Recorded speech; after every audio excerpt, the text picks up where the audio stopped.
नमस्कार दोस्तों, मैं अमन स्वागत करता हूं आपका अपने यूट्यूब चैनल एजुकेशन हब पे। आज है 4 जनवरी और चलिए जानते हैं 4 जनवरी से संबंधित कुछ इंपॉर्टेंट अपडेट्स। सबसे पहले पढ़ लेते हैं आज के 4 जनवरी के दिवस के बारे में। तो आज है 4 जनवरी और आज मनाया जा रहा है विश्व ब्रेल दिवस। आपने पता है कि ब्रेल लिपि का आविष्कार लुई ब्रेल ने किया था और आज ही के दिन 1809 में इनका जन्म हुआ था, जिसके उपलक्ष्य में हम लोग प्रत्येक वर्ष 4 जनवरी को विश्व ब्रेल लिपि दिवस के रूप में मनाते हैं। और दूसरा है आज के दिन हम लोग विश्व सम्मोहन दिवस के रूप में भी मना लेते हैं। तो ये हैं आज के प्रमुख दिवस। अब बढ़ते हैं अपने करंट अफेयर्स की ओर। तो आज का जो पहला अपडेट है वो है कि जनवरी 2024 में भारत और किस देश के मध्य डेजर्ट साइक्लोन अभ्यास का आयोजन किया जा रहा है। ऑप्शन है संयुक्त अरब अमीरात, ऑस्ट्रेलिया, अमेरिका या श्रीलंका। तो सही ऑप्शन होता है ए, संयुक्त अरब अमीरात। जानते हैं इसके बारे में। तो डेजर्ट साइक्लोन संयुक्त सैन्य अभ्यास का आयोजन भारत और संयुक्त अरब अमीरात की सेनाओं के मध्य किया जाता है। यह अभ्यास 2 जनवरी से 15 जनवरी 2024 तक किया जा रहा है। इस संयुक्त सैन्य अभ्यास का आयोजन राजस्थान के थार मरुस्थल में किया जा रहा है। डेजर्ट साइक्लोन 2024 के तहत किए जाने वाले संयुक्त अभ्यासों का उद्देश्य शहरी अभियानों में श्रेष्ठ अभ्यासों को साझा और उन्हें सीखकर पारस्परिकता को बढ़ावा देना है। अगला विषय आपका कि FIH हॉकी 5S विश्व कप का पहला संस्करण कहाँ आयोजित किया जाएगा। ऑप्शन है मस्कट, ओमान, सऊदी अरब या भारत। तो सही ऑप्शन होता है आपका ए, मस्कट। जानते हैं इसके बारे में। तो यहाँ पे है कि हाल ही की घोषणा के अनुसार FIH हॉकी 5S विश्व कप का पहला संस्करण मस्कट में आयोजित किया जाएगा। मस्कट जो है ओमान की राजधानी है। इस विश्व कप में कुल 16 टीमें भाग लेंगी। इसमें महिला और पुरुष दोनों प्रतियोगिताएं आयोजित की जाएंगी। FIH हॉकी 5S महिला विश्व कप 24 से 27 जनवरी 2024 तक आयोजित होगा। FIH हॉकी 5S पुरुष विश्व कप का आयोजन 28 से 31 जनवरी 2024 तक आयोजित किया जाएगा।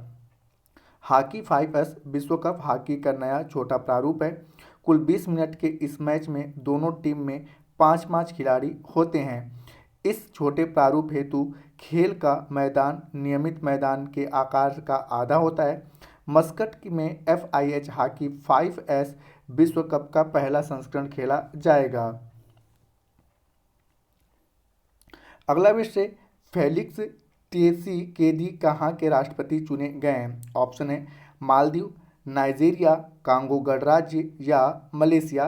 तो फेलिक्स त्शेकेदी जो हैं वह कांगो गणराज्य के राष्ट्रपति चुने गए हैं। तो सही ऑप्शन होता है आपका सी। एक्सप्लेन में जानते हैं यहाँ पर। तो जनवरी 2024 में फेलिक्स त्शेकेदी कांगो गणराज्य के राष्ट्रपति बन गए हैं। वे कांगो गणराज्य के लगातार दूसरी बार राष्ट्रपति चुने गए हैं। हाल ही में आयोजित राष्ट्रपति चुनाव में फेलिक्स त्शेकेदी को 73% से अधिक मत मिले। फेलिक्स त्शेकेदी ने अपने प्रतिद्वंदी विपक्षी नेता मोइसे कुटुंबी को पराजित किया। फेलिक्स त्शेकेदी अब अगले 5 वर्ष के लिए कांगो के राष्ट्रपति होंगे। उनका कार्यकाल 20 जनवरी 2024 से शुरू होगा। कांगो गणराज्य मध्य अफ्रीकी महाद्वीप में स्थित एक देश है। यह क्षेत्रफल के हिसाब से अफ्रीका महाद्वीप का दूसरा सबसे बड़ा देश है। इसकी राजधानी किंशासा है। अगला विषय हाल ही में सागर परिक्रमा की शुरुआत किस बंदरगाह से की गई। ऑप्शन है चेन्नई, मुंबई, विशाखापट्टनम या मुर्मू गोवा। तो सही ऑप्शन होता है ए, चेन्नई बंदरगाह से सागर परिक्रमा की शुरुआत की गई। जानते हैं इसके बारे में। तो जनवरी 2024 में सागर परिक्रमा की शुरुआत चेन्नई बंदरगाह से की गई है। यह सागर परिक्रमा का 10वां चरण है। इस परिक्रमा की शुरुआत केंद्रीय मंत्री पुरुषोत्तम रूपाला और केंद्रीय राज्य मंत्री डॉक्टर एल मुरुगन ने संयुक्त रूप से की। सागर परिक्रमा का यह चरण आंध्र प्रदेश और पुडुचेरी में आयोजित किया जा रहा है।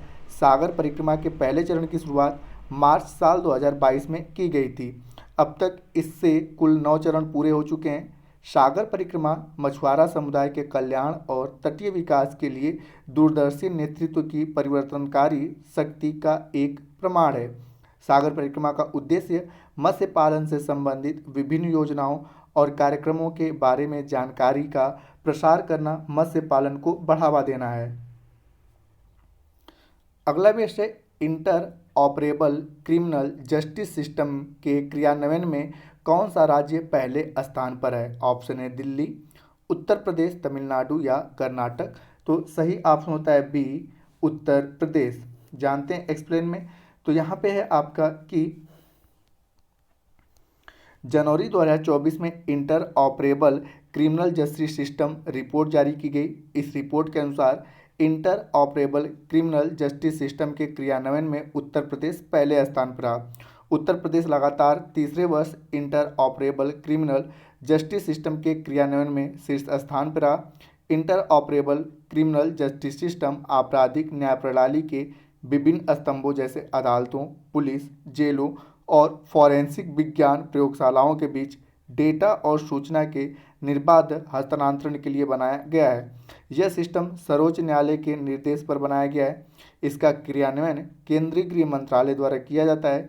Inter operable criminal justice system platform के तहत एफआईआर और चार्जशीट के मेटा डेटा को सभी उच्च न्यायालयों और राज्यों के अधीनस्थ न्यायालयों द्वारा एक्सेस किया जा सकता है।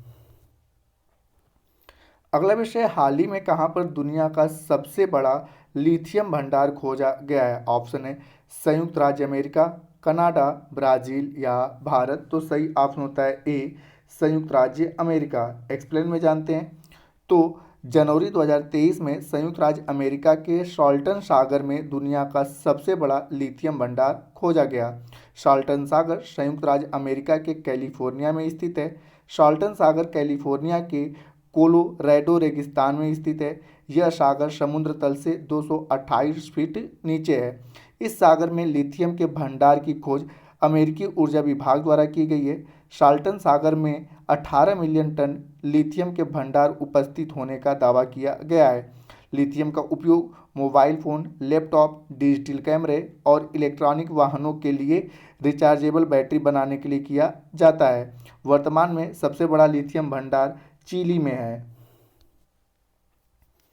आज का अगला विषय आपका कि नेविगेशन सिस्टम में दुर्घटना संभावित क्षेत्रों की मैपिंग करने वाला पहला राज्य कौन बना है? ऑप्शन है उत्तर प्रदेश, कर्नाटक, तमिलनाडु या पंजाब। तो यहाँ पर सही ऑप्शन होता है पंजाब। तो आपका सही ऑप्शन होता है डी, पंजाब। जानते हैं इसके बारे में।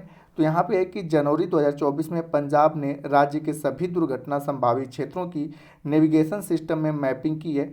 ऐसा करने वाला पंजाब देश का पहला राज्य बन गया है। राज्य के सभी दुर्घटना संभावित क्षेत्रों के नेविगेशन सिस्टम मैपल ऐप पर अपलोड किया गया है। यह पहल पंजाब सरकार की पहल सड़क सुरक्षा बल का हिस्सा है। दुर्घटना संभावित क्षेत्रों में यह ऐप पंजाबी भाषा में वॉइस अलर्ट प्रदान करेगा, जिससे यात्रियों को आने वाले ब्लैक स्पॉट के बारे में समय पर चेतावनी मिल सकेगी।